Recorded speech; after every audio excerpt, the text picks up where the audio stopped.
Keeping on the down low, but nobody has to know. Everybody start to sing. La-dee-ah, whoa, now you're singing. YouTube, welcome back to another 978 Customs video, and today we got Deadpool Zen, aka Zenpool. It's a really recent design, and I have to say I do enjoy the way it looks. Reminds me of a ninja, but in this version of Deadpool, it's from the Axis storyline. I guess all these characters' personalities were reversed, so Deadpool is more of a peaceful guy here, where rather he just normally go on a blood spree.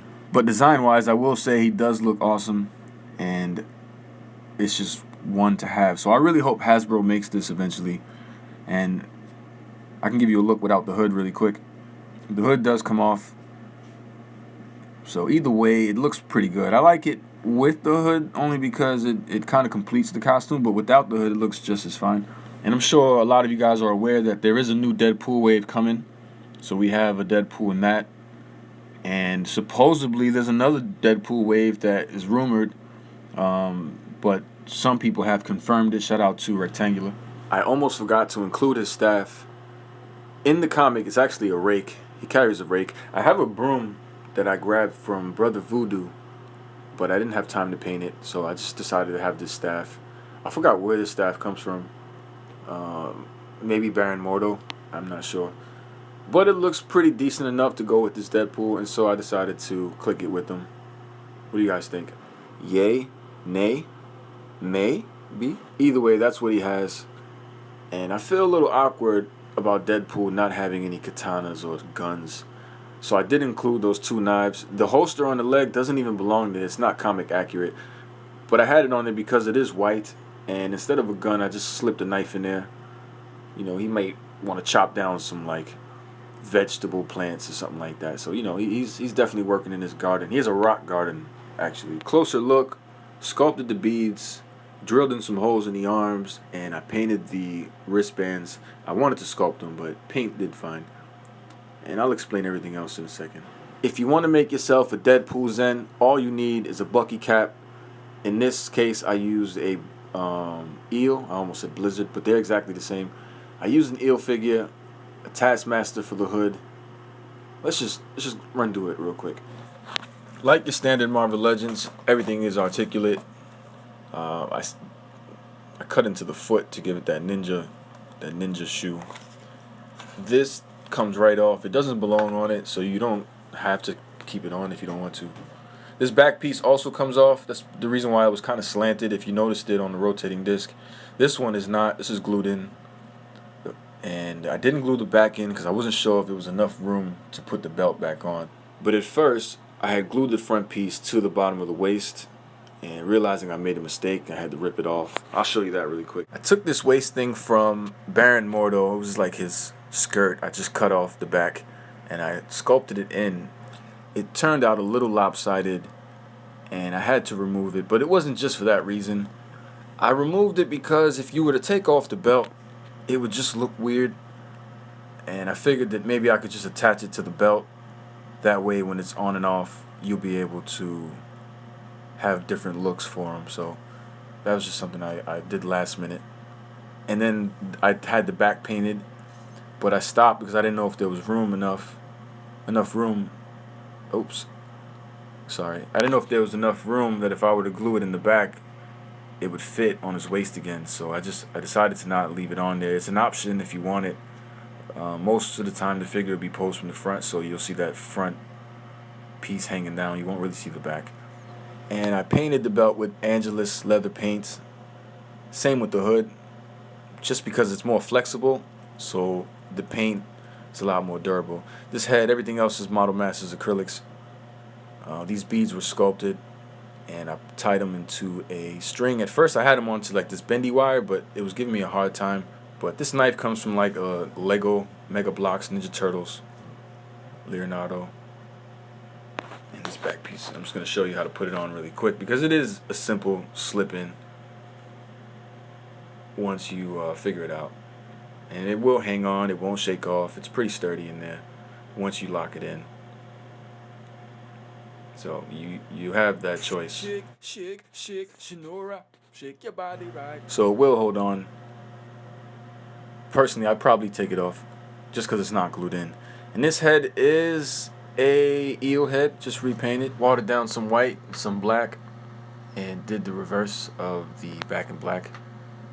And then this little bead necklace thing, I had to sculpt each bead. I could have went to the store and just bought some beads, but I was kind of lazy, so I decided to sculpt them and see how they would turn out. I put them on a bendy wire and thought that would be good enough to keep the necklace, so I painted it. And then I tried to put it on a few times. It was giving me trouble, so I decided to use a string instead. After that, I put all the accessories on and took a picture. Then I took it with the flash to see if I was missing anything. And there are some flaws when you look at it this way, so that's why I like to turn the flash on, just to make sure I'm not overlooking anything. Really quick, this is my Zen pool. It was definitely inspired by a friend of mine who was a good customizer as well. His name is Tosh Customs. Follow him on Instagram. He does amazing work. And I saw his giveaway and I shared it and I thought, damn, I want this so bad. The odds of me getting it were slim to none, so I decided to make my own, seeing that I could do it. So I looked up some reference pictures, like this alternate head version, which I was originally going to do, but decided to do the original one first and then maybe have an alternate head. Just didn't have time to do it. I've never even seen this design until Tosh Customs Custom. So shout out to him, because again, he was the first that I've seen do it. I like the design so much I had to recreate it. Seeing that I'm on my Deadpool mission, I hope Hasbro really releases this one soon. Taskmaster hood.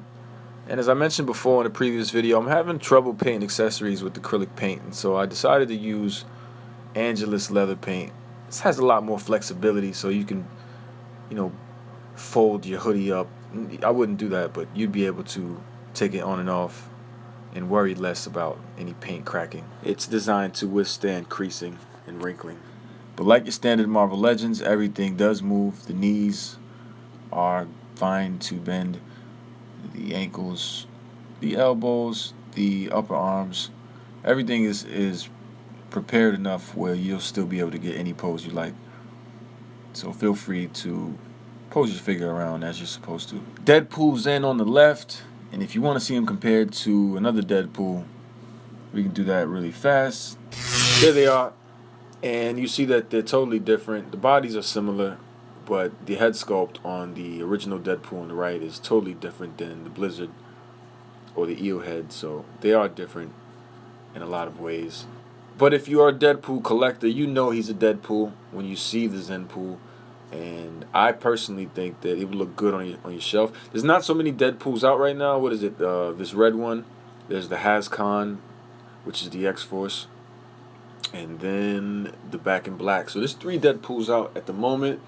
Not enough figures yet for his own shelf, but with the recent wave coming out with Domino and Cable, and he may have some more possibilities and more characters to line up with him. So on a scale of 1 to 10, what do you think? Zenpool 1 being the worst, 10 being the best.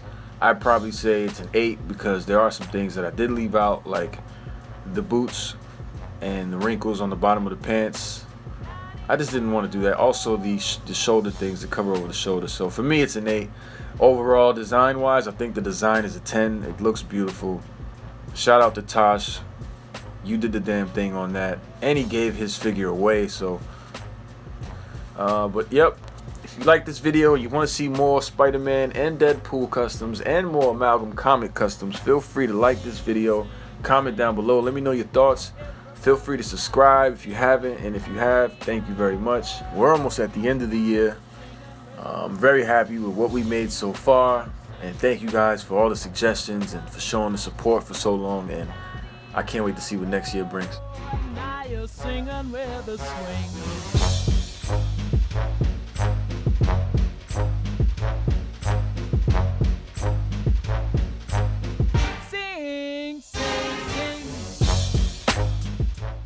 By the way, I wanted to review these Dragon Ball figures from Bandai.